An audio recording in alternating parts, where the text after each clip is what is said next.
Hello दोस्तों, आपका स्वागत है आपके चैनल पे। दोस्तों, साल 2025 में अगर आप एक नई सेविंग स्कीम के तलाश में हैं तो आज का वीडियो आपके लिए होगा, क्योंकि आज के वीडियो में हम बताएंगे पोस्ट ऑफिस का एक ऐसा स्कीम है जिसमें अगर आप इन्वेस्ट करते हैं तब आपको मिलेंगे 12.5 लाख रुपए तक। जी हाँ दोस्तों, ये कौन सा ऐसा मंथली स्कीम है और इसका एलिजिबिलिटी क्राइटेरिया क्या है, टर्म एंड कंडीशन क्या है, इस आरडी अकाउंट में आपको कितना इंटरेस्ट रेट मिलते हैं और इसमें टोटल पीरियड कितना इन्वेस्टमेंट करना पड़ेगा, यानी कहा जाए तो आज का वीडियो पोस्ट ऑफिस के रेकरिंग डिपॉजिट के ऊपर होने वाला है। तो वीडियो काफी ज्यादा इंफॉर्मेटिव होने वाली है, तो प्लीज वीडियो को लाइक और चैनल को सब्सक्राइब जरूर कीजिएगा। तो चलिए वीडियो को शुरू करते हैं। दोस्तों, सभी लोग चाहते हैं कि मैं एक एक्स्ट्रा सेविंग अकाउंट ओपन कराऊं या उसमें मैं मंथली डिपॉजिट करूं, क्योंकि आपको भी पता होगा कि जिस प्रकार से इन्फ्लेशन रेट बढ़ रहा है वैसे अगर आपका सेविंग नहीं बढ़ता है तो आने वाले दिन में आपका कर्पस इन्फ्लेशन रेट को बीट नहीं कर पाएगा। दरअसल अगर आप एक नया इन्वेस्टमेंट स्ट्रेटजी खोज रहे हैं तो आज का वीडियो में बताएंगे कि रेकरिंग डिपॉजिट क्या होता है। दोस्तों, बता दें कि रेकरिंग डिपॉजिट वे होते हैं कि आप मंथली बाय मंथली पैसे को डिपॉजिट करते हैं, यानी कि आप एक बार जितना अमाउंट सेट कर दिए, सपोज आप 1000 या 2000 या 3000 या 5000, उतना ही हर एक मंथ आप इन्वेस्ट करेंगे और आपको आने वाले 5 साल बाद आपका टोटल अमाउंट मिलता है। तो आइए दोस्तों, इस वीडियो में आपको पहले टर्म एंड कंडीशन बताते हैं रेकरिंग डिपॉजिट के। दोस्तों, बता दें कि रेकरिंग डिपॉजिट एक मंथली डिपॉजिट स्कीम है, यानी कि आप मंथ बाय मंथ इन्वेस्टेड करते हैं। वहीं दोस्तों, अगर आप इसमें अकाउंट ओपन कराते हैं तब आपका मिनिमम इन्वेस्टमेंट यानी कि मिनिमम डिपॉजिट आपका 100 रुपए से शुरू हो जाता है। लेकिन दोस्तों, इसमें एक ज्वाइंट अकाउंट का ऑप्शन होता है, उसमें मिनिमम डिपॉजिट और कम हो जाते हैं। वहीं दोस्तों, अगर आप इसमें मैक्सिमम डिपॉजिट का बात करेंगे तो मैक्सिमम डिपॉजिट की कोई लिमिटेशंस नहीं है, आप अपने इनकम प्रूफ के हिसाब से मैक्सिमम डिपॉजिट कर सकते हैं। अब दोस्तों, बता दें कि इसमें लॉकिंग पीरियड क्या होती है, यानी कि अगर आप प्री मैच्योर अकाउंट को क्लोज कराना चाहते हैं तो आफ्टर 3 इयर्स बाद ही आप अपने अकाउंट को क्लोज करा पाएंगे, यानी कि आप 3 साल के पहले इस अकाउंट को क्लोज नहीं करा पाएंगे।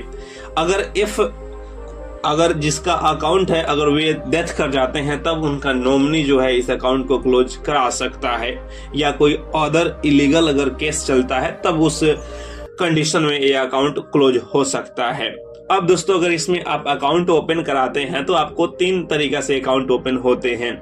या तो आप सिंगल अकाउंट ओपन करा सकते हैं जिसका आप ही उसका ऑनर होंगे, लेकिन अगर आप चाहते हैं कि मुझे ज्वाइंट अकाउंट ओपन कराना तो आप ज्वाइंट अकाउंट भी ओपन करा सकते हैं। बता दें दोस्तों कि ज्वाइंट अकाउंट में मैक्सिमम 3 लोग एक अकाउंट से ज्वाइंट हो सकते हैं, उससे ज्यादा नहीं। लेकिन इस बात को ध्यान रखेंगे कि तीनों आदमी का जो शेयर होगा वो इक्वल होगा। सपोज आपने 1500 रुपए का इसमें मंथली इन्वेस्टमेंट किया तो ये माना जाएगा कि सभी लोग 500 का इन्वेस्टमेंट कर रहे हैं। वहीं अगर आप किसी छोटे बच्चे यानी कि माइनर के नाम से ओपन कराते हैं अकाउंट तो मिनिमम 10 इयर्स होना चाहिए, लेकिन 10 साल के अगर पहले है तो उसका जो पेरेंट्स होगा वो गार्जियन होगा। अब तो दोस्तों, ये समझ में आ गया कि इसका टर्म एंड कंडीशन क्या है। वहीं दोस्तों, बता दें कि इसमें आपका टोटल पीरियड जो लॉकिंग पीरियड रहने वाला है वो 5 साल का रहने वाला है, यानी कि टोटल इन्वेस्टमेंट टाइम 5 ईयर का होगा। अब दोस्तों, बताते हैं कि इसका इंटरेस्ट रेट क्या रहने वाला है। तो दोस्तों, आपको भी पता होगा कि पोस्ट ऑफिस एक सरकारी कंपनी है, यानी कि सरकार की संस्था है, जिसमें आपका इंटरेस्ट रेट फिक्स होता है और आपका पैसे का इन्वेस्टमेंट की पूरी जिम्मेवारी केंद्र सरकार की होती है, जिसकी वजह से माना जाता है कि पूरी तरह से आपका इन्वेस्टमेंट सेफ है, यानी पैसा डूबने की संभावना नहीं होती है। इसलिए इस स्कीम में थोड़ा सा इंटरेस्ट रेट कम मिलता है, जो कि आपका इन्फ्लेशन रेट को भी बीट कर पाता है, देखा जाए तो सिमिलर ही है। दोस्तों, बता दें कि हाल ही के डाटा के अनुसार इसका अभी इंटरेस्ट रेट 6.7% का है। इनकेस आने वाले समय में यह इंक्रीज किया जाएगा। अब चलिए दोस्तों, मैं आपको एक एग्जांपल के द्वारा बताता हूं कि आपका कितना इन्वेस्टमेंट इसमें कितना बन जाएगा।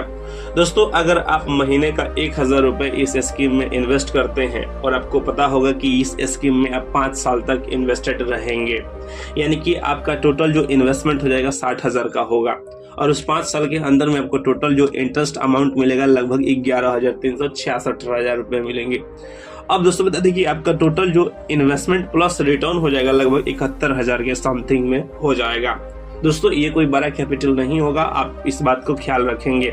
लेकिन दोस्तों, आप सरकारी कंपनी में इन्वेस्ट कर रहे हैं तो सरकारी कंपनी के हिसाब से ही आपको रिटर्न मिलेगा, जो कि सेफ एंड सिक्योर रिटर्न मिलता है। वहीं दोस्तों, अगर आप इसमें 2000 का इन्वेस्टेड रखते हैं अगले 5 सालों के लिए, तो आपका टोटल इन्वेस्टमेंट अमाउंट हो जाएगा लगभग 1,20,000। लेकिन दोस्तों, उसमें आपको टोटल इंटरेस्ट मिलेगा लगभग 22,000 के करीब में।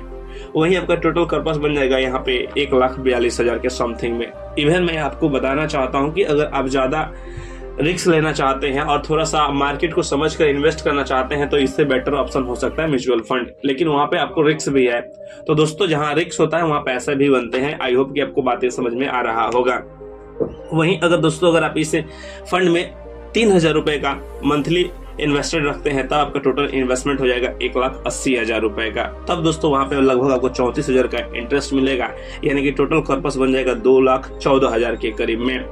दोस्तों बता दें कि यह कर्पस आने वाले 5 साल में इसका जो अमाउंट होगा वो कहीं ना कहीं कम रहेगा। लेकिन अगर आप चाहते हैं कि और कोई बेहतर फंड हो सकता है कि जिसमें अगर हम इन्वेस्ट करें, यहाँ पे 6 से 7% रिटर्न मिल रहे हैं, वहां से 12 से 15% मिले, तब वहां पे आपके लिए बेस्ट ऑप्शन हो सकता है म्यूचुअल फंड। क्योंकि म्यूचुअल फंड में कई ऐसे म्यूचुअल फंड है जो लगातार रिटर्न और कंसिस्टेंट रिटर्न दे रहे हैं। तो आप हमारे चैनल के प्लेलिस्ट में जाकर चेक कर सकते हैं वो कौन से ऐसे म्यूचुअल फंड है जो इतना बेहतरीन रिटर्न दे रहे हैं। अब चलिए दोस्तों बताते हैं कि अगर आप इस फंड में महीने का 4,000 रुपए इन्वेस्टेड रखते हैं अगले 5 सालों के लिए, तो आपका टोटल इन्वेस्टमेंट अमाउंट हो जाएगा लगभग 2,40,000। लेकिन इस पे आपको टोटल ब्याज मिलेगा लगभग 45,000 के करीब में, यानी कि आपका जो टोटल इन्वेस्टमेंट प्लस रिटर्न बन जाएगा अगर देखा जाए तो 2,85,000 के करीब में। तो दोस्तों, अब बताते हैं कि अगर 5,000 रुपए इन्वेस्टेड रखते हैं तो अगले 5 साल बाद आप टोटल 3 लाख रुपए इन्वेस्ट करेंगे। वहीं आपको टोटल इस पे ब्याज मिल जाएगा लगभग 56,000 के करीब में और टोटल आपका इन्वेस्टमेंट प्लस रिटर्न बन जाएगा 3,56,000 के करीब में। अगर आप और ज्यादा इन्वेस्टेड करने का सोच रहे हैं, लगभग आप 10,000 का मंथली इन्वेस्ट कर रहे हैं, तब आपका टोटल 5 साल में इन्वेस्ट हो जाएगा 6 लाख रुपए और वहां पे आपको ब्याज मिलेगा 1,13,000 और वहीं टोटल आपका इन्वेस्टमेंट प्लस रिटर्न बन जाएगा 7,13,000। दोस्तों, ये आपको बहुत कम लग रहा है, वो इसलिए लग रहा है क्योंकि यह सरकारी कंपनी है और यहाँ पे डूबने की संभावना 0 हो जाती है। इसलिए अगर आप कहीं भी इन्वेस्ट करना चाहते हैं, आप अपने रिस्क के हिसाब से इन्वेस्ट कर सकते हैं। आई होप कि ये वीडियो आपको अच्छा लगा होगा, तो प्लीज वीडियो को लाइक और चैनल को सब्सक्राइब जरूर कीजिएगा। दोस्तों, ऐसे ही इन्फॉर्मेटिव वीडियो